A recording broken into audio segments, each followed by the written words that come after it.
Before we begin, just a quick note. This podcast is produced by qualified financial professionals and is intended to share general information and insights to help expats better understand common financial topics. However, everyone's circumstances are different and regulations can vary by country, so nothing discussed should be taken as personal financial, tax, or investment advice. If you're considering making financial decisions based on anything covered in this episode, we recommend seeking professional advice tailored to your individual situation.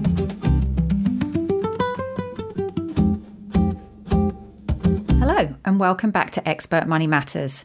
I'm your host Georgina and it's time for our weekly market update. At Chase Buchanan we are constantly monitoring the larger market movements worldwide, and we know these dynamics often create uncertainty, but they also create opportunities. And for us, providing clarity and peace of mind for our investors is paramount. To help navigate this, we produce an insightful weekly email titled The Weekly Market Update. We've taken these latest insights and using a little bit of AI magic, brought this content to life in audio format. This means you can just drive, hike, garden, relax at the beach, or even cook something delicious and just listen. Here is your weekly market update for February the 11th.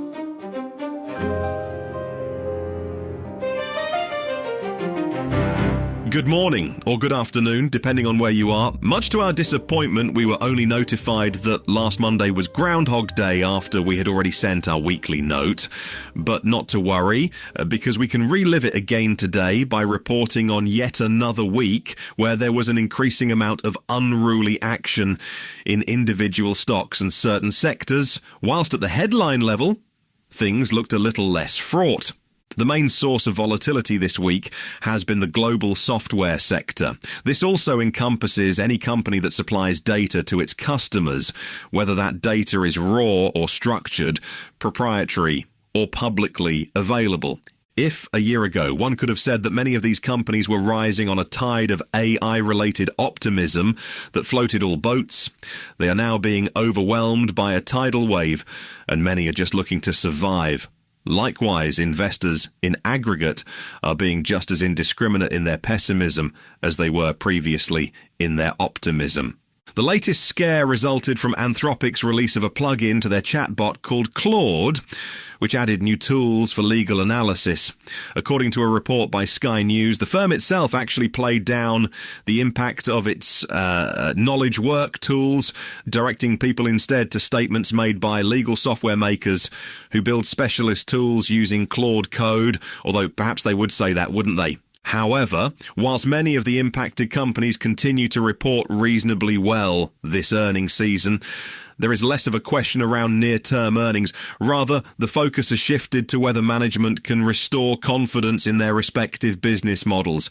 Even so, and this is in contrast to the dot-com boom and bust, these are very profitable companies. They are generating a lot of cash and have sound balance sheets. Furthermore, for most of them, this is unlikely to be their first or their last existential crisis. And so, like all good businesses, evolution could prove to be the key. After all, one challenge with long-duration assets is that when you reduce the perpetuity growth rate, it has a disproportionately large effect on the net present value.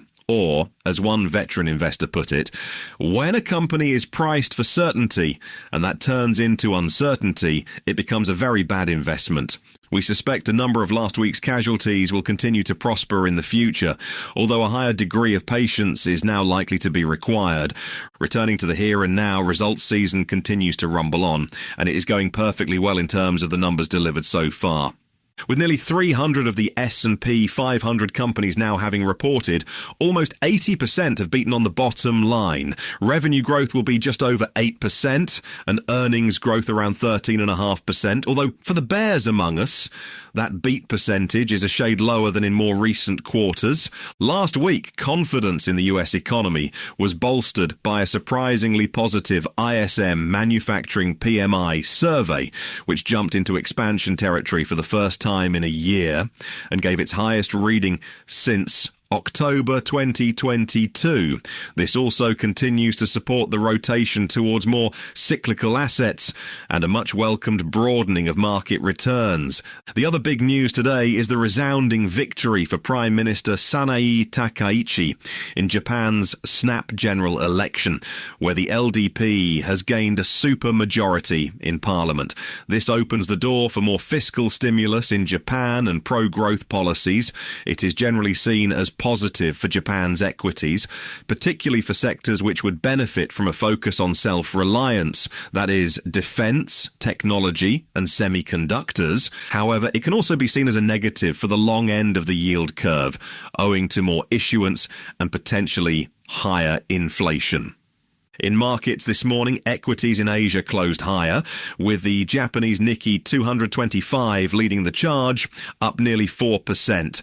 And as we approach the close of play here, UK and European markets are flat to up, with the German DAX leading, up just over 1%. The US markets, after last night's Super Bowl, are all trading higher. Gold is also up around 2.2%, and oil, Brent crude, is up 1%.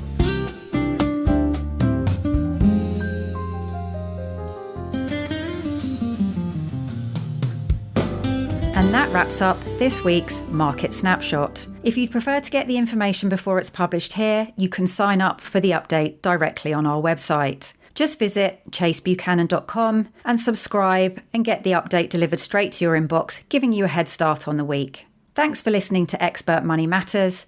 I'm Georgina. Join us next time as we explore money matters for your life abroad.